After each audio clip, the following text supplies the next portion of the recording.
What we're doing is we're giving large cats, lions, and tigers doses of oxytocin and seeing how that hormone allows them to form connections with each other.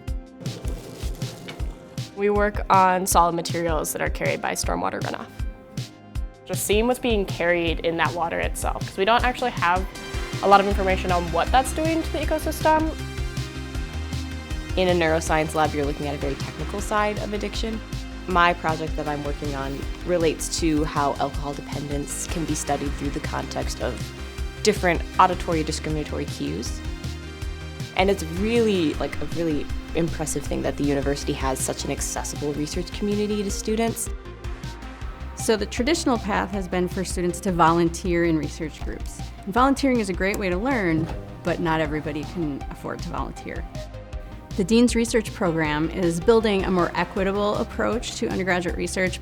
The Dean's Research Program is an application-based program. It is a paid research program, which is amazing if you're a college student. We have the funds to support $15 an hour for up to 20 hours a week for up to 40 to 50 students per term. That's just amazing to have access to. I've always been interested in supporting the University of Minnesota, and as someone who has benefited from the system, I think I have some sort of an obligation to contribute.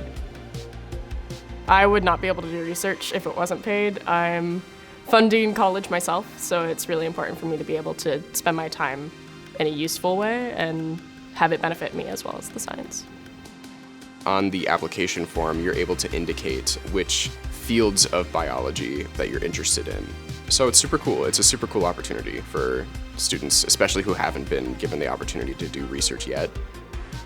Removing barriers to research allows for a more inclusive and equitable experience for our student body.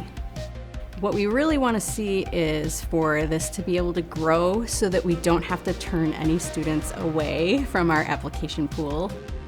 I sort of like the idea about paying it forward. I don't know if it's survivor's guilt or what you call it, but my tuition was pretty cheap compared to what's paid today, and I don't think students should be unpaid labor. We have had a really positive response. We know that the faculty are appreciating the students that they get to work with. They're often offering them these next step positions. So we want to see this become a really open opportunity for all students.